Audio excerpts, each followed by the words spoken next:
dosis de militancia, dosis de independientes y también hay de otros partidos, ¿no? Ciertamente, muchas gracias, Santiago. Y seguimos en esta transmisión que se interrumpió solamente por breves momentos. Le damos la bienvenida a Enrique Castillo para analizar políticamente esta designación del primer gabinete. En fin, lo que puedo decir yo en pocas palabras, no sé si coincidirás, Enrique, uno, que es un gabinete fundamentalmente masculino. Solamente hay dos mujeres que representan a distintos ministerios. Número uno, siendo además la presidenta Keiko Fujimori la primera elegida como tal en nuestro país. Número dos, entiendo que es un gabinete político, técnico, con gente experimentada en los ministerios. ¿Cuál es tu primera impresión? Mónica, buenas noches. Santiago, buenas noches. Sí, efectivamente, se trata de un gabinete principalmente masculino. Se trata de un gabinete que tiene un mix de personas efectivamente experimentadas. Hay dos, por ejemplo, ministros que pertenecieron al gabinete Merino y que tuvieron una gestión de 5 días, que es el caso de Cheput Ibarra Seminario, por ejemplo. Así es. El caso de Ernesto Álvarez, que ha pertenecido al gabinete Jerico Premier. Otros ministros como el ministro Valencia, el ministro Rey, que también han tenido en diferentes gobiernos. Pero digamos que se trata de un gabinete de personalidades con poca presencia fujimorista, básicamente de derecha y básicamente masculino. Esa sería, digamos, mi primera impresión de este gabinete, que además nos trae algunas sorpresas de personas destacadas en su rubro, pero que ahora están, digamos, van a manejar ministerios que son ajenos a lo que ha sido su actividad durante todo este tiempo, ¿no? ¿Apuntas? El caso de Bengoechea en Cultura, el caso de Belaunde en Defensa, el caso de Astudillo en Interior, que son gente que va a, digamos, zonas que no son de confort y que son retos que son muy fuertes para ellos, el caso de Carlos Cepá también. Ahora, sobre todo el Ministerio del Interior, digamos que sí se había especulado sobre la posibilidad del general Astudillo. En el caso de Defensa, claro, a mí también me sorprendió que vaya Rafael Belaunde teniendo un expertise más vinculado, digamos, a producción, energía y minas, ¿no? Sí, el caso digamos, de Defensa es un caso en el cual, para mí, honestamente, digamos, no sorprende porque ya se veía venir, pero que es un tema en el cual yo espero que Rafael Belaunde lo maneje muy bien, pero sobre todo espero que los mandos militares y las Fuerzas Armadas no tomen a mal la designación, porque son digamos, culturas muy diferentes. Es cierto que lo deseable siempre es que sea un civil el que maneje los ministerios militares o policiales, pero se trata también de civiles que tienen que tener algún tipo de conocimiento del sector, del manejo y de la cultura de cada una de esas instituciones. Entonces, eso es lo que de alguna manera sorprende en Interior. Y además, digamos, si ligamos el mensaje de Keiko Fujimori con el mando de Astudillo en el Ministerio del Interior, uno puede encontrar una cierta relación. Y he hablado del liderazgo de las fuerzas militares en las zonas o en los momentos de emergencia. Por tanto, será el mundo militar, o mejor dicho, será la parte militar la que lleve la conducción. Eso es, entonces, lo que tiene una relación estrecha con este nombramiento. Enrique, Mónica, quiero preguntarles cómo ven ustedes el ingreso de en este gabinete de figuras, por ejemplo, del PPC, Ernesto Álvarez, Alberto Bengolea, o en el caso del APRA, José Antonio Chang. Si queremos hablar de Libertad Popular, Rafael Belaunde, nos han dicho que tiene licencia, o en el caso de Juan Cheput, que formó parte de este grupo País para Todos, ¿no? Esto que le daría una característica de multipartidario, que se ha querido decir esto, pero ¿qué te parece, Enrique, esos nombres que te he mencionado, que vienen de otros partidos, de otras canteras, no del fujimorismo? A ver, yo no diría que es un gabinete multipartidario, porque en realidad, por ejemplo, José Antonio Chang no es un hombre de partido del APRA. Perteneció al gobierno del APRA, tuvo a su cargo la conducción del Ministerio de Educación y después el Premierato, pero no es un hombre de partido del APRA, no es un dirigente aprista. Es un hombre destacado en su línea, que maneja una universidad prestigiosa, pero además que ya tiene un conocimiento del sector. A él no le conocemos ningún tipo de actividad política partidaria. El caso de Alberto Bengolea, por ejemplo, es el caso de un hombre que ya estaba alejado de la política, renunció al PPC hace algunos años, ya había dejado completamente la política. El PPC es un partido que ya desapareció una vez y ha vuelto a desaparecer. Desaparecerá ahora en diciembre. De tal manera que ambos casos, por ejemplo, no tienen esa connotación multipartidaria. El caso de Cheput es un hombre que tiene un conocimiento muy fuerte del manejo político, es un muy buen operador político, ha estado en el Ministerio de Trabajo, pero más allá de lo que significó su paso por Perú Posible en su momento, no ha recalado en un partido político durante mucho tiempo, ni ha tenido dirigencia política. En el caso del País para Todos ha sido candidato y asesor de Carlos Álvarez, ha sido asesor de César Acuña, pero no ha tenido un cargo dirigencial importante ni ha manejado partido.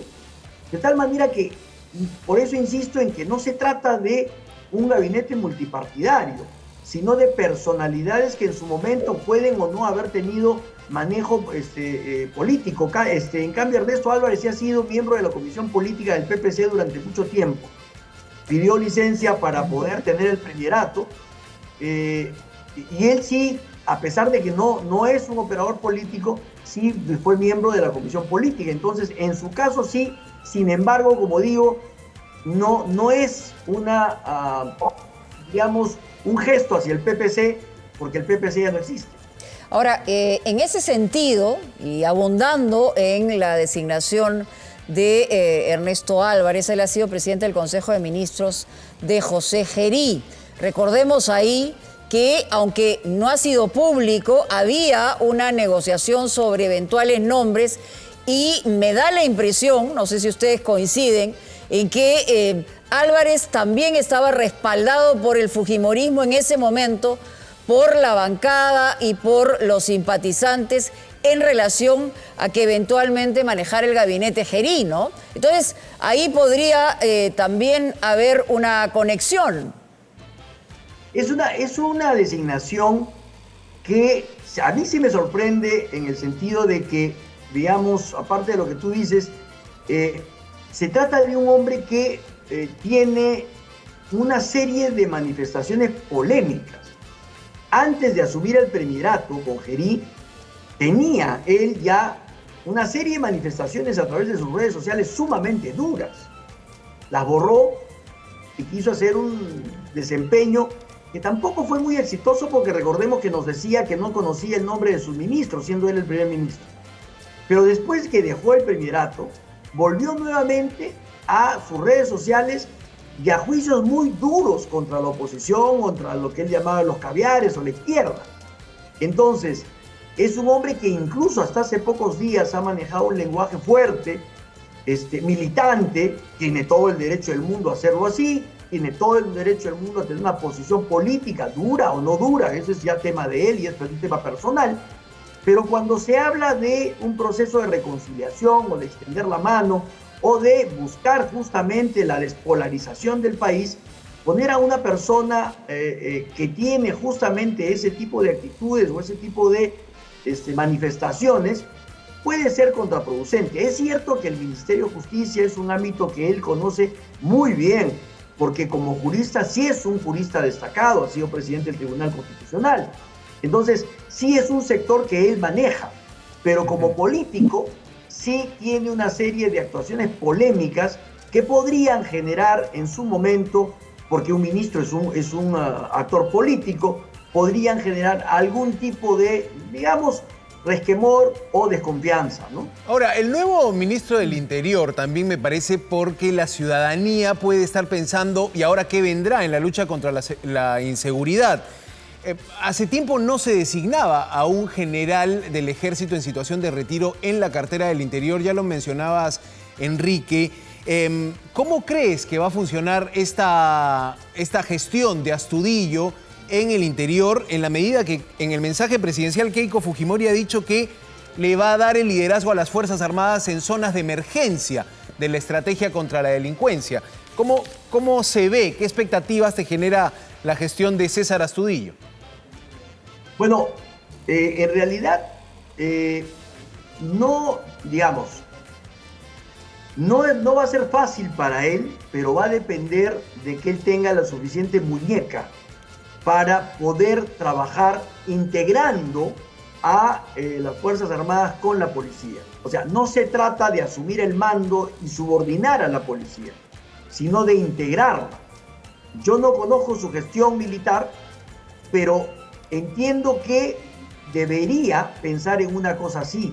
Esa integración es la que va a permitir que la policía no se sienta ni relegada ni subordinada a un mando que de repente empieza a llamar asesores militares o a funcionarios militares para que ocupen puestos en el Ministerio del Interior, relegando lo que es la experiencia y lo que es el buen manejo o la especialización de la policía. Entonces, si él va, digamos, con un tono o una intención de subordinar a la policía, tiene un problema. Si él va con la intención de integrarse y de integrar ambos mandos y de poder él aprender de la policía y que la policía tenga lo mejor de las Fuerzas Armadas, entonces va a poder avanzar en un reto que es sumamente difícil, porque es sumamente complicada la tarea. No es lo mismo enfrentar al terrorismo, al que tú le cortas la cabeza y por su jerarquía todo el resto se cae, que a organizaciones criminales a las cuales le cortas la cabeza y aparecen otros 10 mandos alternativos. Entonces, sí, son experiencias diferentes, ¿no? Completamente. Y claro, incluso más aún cuando se habla de algún tipo de reforma, reingeniería de la propia policía, sobre todo de la cúpula policial, aunque no se ha abordado dentro del discurso de la presidente Keiko Fujimori, sí es algo que se ha mantenido en los debates y discusiones. Pero si le das a la policía una reingeniería, pero con herramientas y presupuesto para poder enfrentar y afrontar una lucha importante contra la criminalidad, puede ser que pudiera funcionar, ¿no? Un militar a la cabeza. Es difícil, yo coincido con eso, porque las veces que ha ocurrido, al final no ha durado mucho, ¿no? Y cada una de las instituciones tienen sus propias fórmulas. Ahora, pasando a otro sector que creo que es importante, el sector salud. Se ha colocado ahí a un ingeniero, una persona muy cercana en la última campaña, al señor Luis Dyer. Me imagino que por sus capacidades de gestor, ¿no? Porque también el sector salud no necesariamente requiere a un médico, requiere a alguien que pueda organizar bien un sistema de salud frente a la precariedad que tiene, ¿no?, en relación a la ciudadanía. Sí, y ahí quiero hacerte una tingencia interesante. He revisado 2 veces el discurso de Keiko Fujimori, las 13 páginas del discurso, y no hay una sola referencia a las políticas de salud. Así es. En alguna parte ha dicho que sí, con tanta plata hubiéramos hecho hospitales, pero ha hablado, incluso tampoco hay una referencia, por ejemplo, al tema de mejora de la calidad de la educación y al profesorado. No hay ninguna referencia. Pero en el tema de salud es mucho más notorio. No hay una sola referencia al tema de salud, ni de salud tampoco. Entonces, ahí el reto de una persona como Dyer, a quien no conozco, va a ser bien importante. Y es verdad, un gestor es lo que necesita el Ministerio de Salud. Necesita una persona que tenga capacidad de organizar, capacidad de manejar, porque incluso hay un manejo ahí importantísimo que tiene que ver de la relación entre la salud pública y los sistemas privados de atención de salud. Claro, entonces, la tarea en salud, Enrique, también está en recomponer salud, ¿no? Que está en la cartera de trabajo, así que también será tarea de ese sector. Importante. Exactamente, ahí tiene que haber una coordinación entre Juan Cheput y Luis Dyer, porque efectivamente salud depende o está adscrita al Ministerio de Trabajo, y en cambio los sistemas públicos de salud, de atención de la salud, están en el MINSA. Entonces, Claro. ahí va a haber, o hay una rearticulación del tema y una reasignación, o van a tener que coordinar muy cercanamente, porque tiene que ser complementario. Recordemos incluso que en algún momento se pensó en la fusión, ¿no es cierto?, de ambos sistemas, cosa que no llegó a resultar. Entonces, yo creo que si Dyer es un buen gestor, es un buen administrador, es un buen empresario, él va a tener la visión para manejar bien las cosas. Ahora, tanto en el sector salud como en el sector educación, también hay que tener muñeca izquierda y buena cintura por una razón. Hay muchos sindicatos Eso. que manejan ahí mucho de lo que significa el manejo presupuestal y todo lo que significan los reclamos salariales. Hay sindicatos de médicos, de enfermeras, de tecnólogos. O sea, tienes un montón de sindicatos, y así como tienes el SUTEP en educación, en salud también hay mucho de eso. Entonces, Claro, un es verdad. empresario tiene que tener Muy la bien. capacidad de enfrentar todo eso, más todo lo que significa las compras estatales en esos niveles, porque las compras de medicinas, de equipos médicos, Perfecto. representan cientos de millones de soles y de dólares, y ahí va a tener que tener mucho cuidado. Como siempre, Enrique Castillo, muchísimas gracias por estar con nosotros aquí Mónica. en Latina. Buen análisis. A Santiago también, el agradecimiento por estar en estos minutos importantes, la juramentación del primer gabinete de Keiko Fujimori. Tú vas a seguir seguramente en el medio digital, que es donde además Latina ha tenido un gran impacto el día de hoy, así que felicitaciones desde aquí. Gracias, Santiago. Gracias, Enrique.